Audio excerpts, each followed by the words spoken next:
जलसा हो रहा था वहां मैंने 50,000 दिया था। ये बेईमान ये भी झूठ बोलेगा अल्लाह के सामने। हाँ, इंसान बहुत बेईमान है भाई, बहुत बेईमान।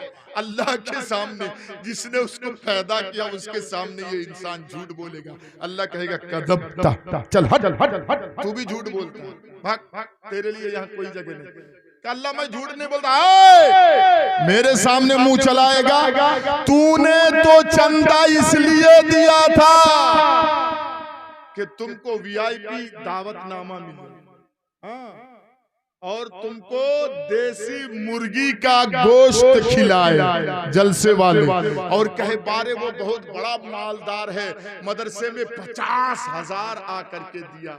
दुनिया में लोगों ने तुमको मालदार कहा, जो तेरी ख्वाहिश थी वो तेरी ख्वाहिश पूरी हो गई, चल भाग भाग, यहाँ तेरे लिए कोई जगह नहीं है, चल हट, उसको खचाते हुए जहन्नम में से फेंक दिया जाएगा। मैंने कहा आज मेरी तकरीर कुछ दूसरे टाइप की हो, और आखिर में 2 आदमी हो गए। अब आखिर में अल्लाह किनको बुलाएगा? मौलवी को है, मौलवी हाँ इधर आओ मौलवी, तू तो कारी था दुनिया में ना, तू तो आलिम था दुनिया में ना। कहेगा हाँ अल्लाह, वो भी अपनी नियामतों को याद करेगा, अल्लाह याद दिलाएगा, और नियामतों को याद करने के बाद अल्लाह कहेगा तुमने क्या किया?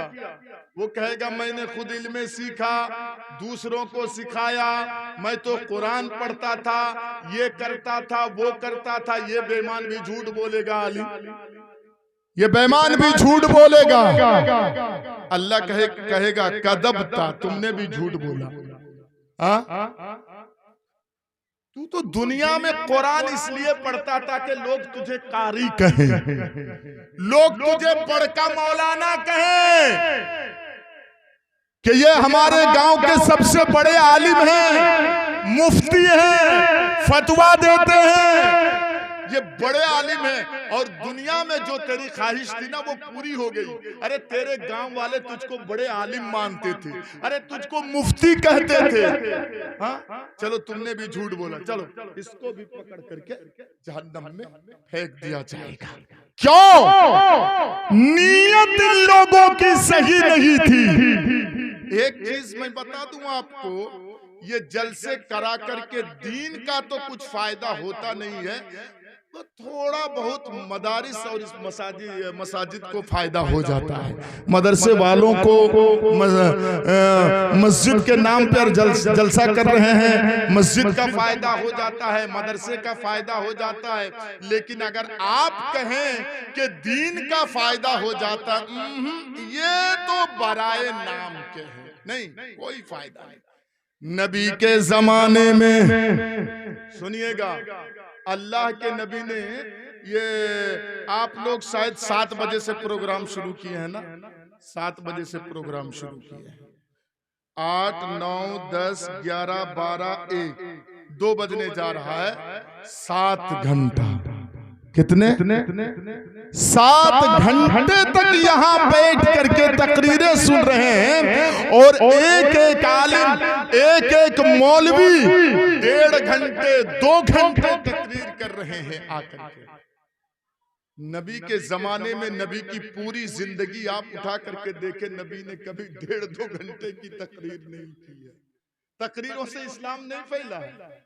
हाँ गौर करके सुनिएगा, नबी की सबसे लंबी तकरीर और सबसे लंबा भाषण जो अल्लाह के रसूल ने हज्जतुल विदा के मौके पर दिया था, ऐ मेरे भाइयों, आज हम जैसे मौलवी मुल्ला अगर उसको पेश करे तो 10 से 15 मिनट की तकरीर होगी।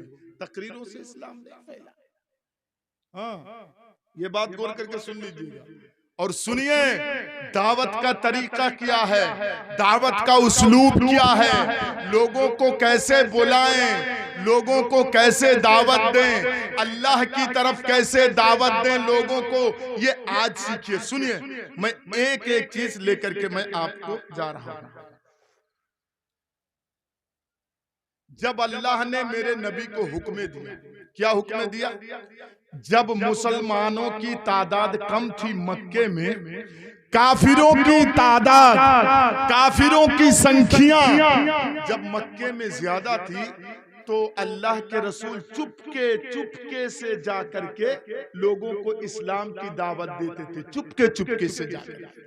लेकिन अल्लाह ने हुक्म दिया, ऐ मेरे हबीब, ऐ जनाब मुहम्मदुर रसूलुल्लाह सल्लल्लाहु ताला अलैहि वसल्लम, आप अब चुपके से इस्लाम की दावत मत दीजिए।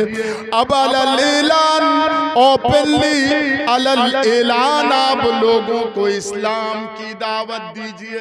हुक्म किसने दिया? आपको बोलना पड़ेगा। आज मैं कुछ बोलूंगा तो आप लोगों को बोलना पड़ेगा। किसने हुक्म दिया? अल्लाह ने। हाँ, ऐसे तेज बोलिएगा। अल्लाह ने हुक्म दिया कि आप अलल ऐलान दावत दीजिए। अच्छा, एक चीज बताइए, ये जो माइक जिसमें मैं बोल रहा हूं मुंह लगा करके, ये नबी के जमाने में था कि नहीं? तो कोई हाजी है यहाँ बैठे हुए? हाथ उठाइए। तो कोई हाजी है?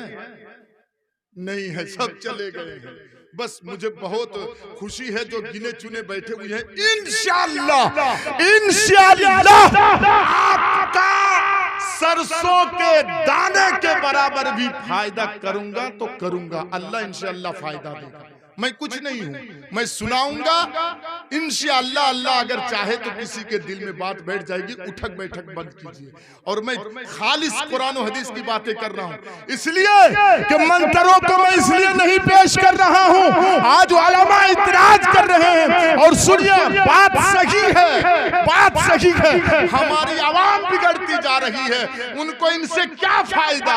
हम आवाम को समझाएंगे कुरान क्या चीज है, हम आवाम को समझाएंगे हदीस क्या चीज है, हम आवाम को समझाएंगे दीन क्या चीज है, हम आवाम को समझाएंगे कि ज़कात कैसे देनी चाहिए, हम आवाम को समझाएंगे नमाज कैसे पढ़ेंगे, हम आवाम को समझाएंगे दीन की दावत कैसे देंगे। ये देखिए मेरे भाइयों, तो सुनिए, कोई हाजी नहीं है, मैं बता देता हूं। मक्के के करीब वहां पर एक पहाड़ है जिसका नाम है कोहे सफा। पहाड़ का नाम क्या मैंने बताया? कोहे सफा। अल्लाह के रसूल उस पहाड़ के ऊपर चढ़ गए। गौर करके सुनिएगा, चढ़ गए उस पहाड़ के ऊपर, क्योंकि माइक नहीं। और उसके बाद अल्लाह के रसूल नाम ले करके सबों को बुलाए। कैसे? जलालगढ़ वालों तुम भी सुनो, इधर आओ। पूर्णिया वालों तुम भी सुनो, ऐ कटिहार वालों तुम भी सुनो, गढ़बरेली वालों तुम भी आ जाओ, तुम भी सुनो। मैं एक मिसाल दे रहा हूं। उस वक्त जो कबीले के नाम थे वो नाम ले करके अल्लाह के रसूल बुलाए। और एक चीज बताने भूल गया, उस पहाड़ पर जल्दी कोई चढ़ता नहीं था। ये गौर करके सुनिएगा, कोई जल्दी चढ़ता नहीं था।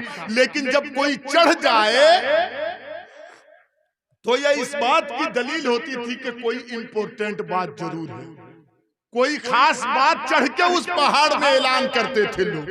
हाँ, तो अल्लाह के रसूल ने सबों को बुलाया, सब एक जगह जमा हो गए। ये देखिए दावत का तरीका।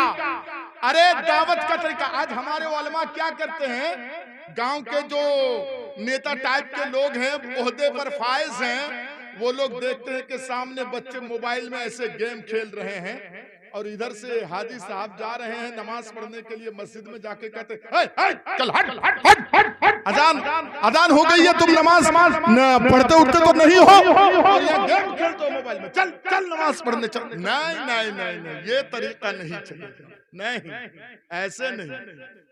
कुछ बच्चे बैठ के गपास्टिक कर रहे हैं, सरदार जी डंडा लेके आए हैं, चल नमाज पढ़ने। नहीं, ये तरीका नहीं है। दावत का उस्लूब देखिए। जब सब लोग जमा हो गए, अल्लाह के रसूल ने फरमाया, ऐ फुला कबीले वालों तुम भी तो हाजिर हो, ऐ फुला कबीले वालों तुम भी हाजिर हो, ऐ फुला कबीले वालों तुम भी यहाँ मौजूद हो। सुनो, मैं ऊंची जगह पर खड़ा हूँ। पहाड़ ऊंची जगह पर है, मैं ऊंची जगह पर खड़ा हूं, तुम नीचे बैठे हुए हो। जो चीज हमको दिखाई दे रही है वो तुमको दिखाई नहीं दे रही है कि नहीं? स्टेज के पीछे आप लोगों को दिखाई दे रही है, क्या है नहीं है? दे रही है, बोले नहीं। तो अल्लाह के रसूल ने कहा तुम तो देख नहीं पाते। सुनो, अगर मैं ये कहूं कि एक लश्कर है, देखिए तलवार, तीर तलवार लेके एक लश्कर है पीछे, जो आधी रात गुजरने के बाद तुम्हारे ऊपर हमला कर देगा, तो तुम लोग मुझे सच मानोगे? ये दावत है? दावत नहीं है ना? ये दावत दे रहे हैं नमाज की। नमाज की बात आई? अरे बोलिए, नमाज की बात आई? नहीं। रोजे की बात आई? नहीं। हज की बात आई? नहीं। ज़कात की बात आई? नहीं। अरे तरीका सीखिए, तरीका कैसे दावत दी जाती है। पहले दिल में उतरने का तरीका सीखिए।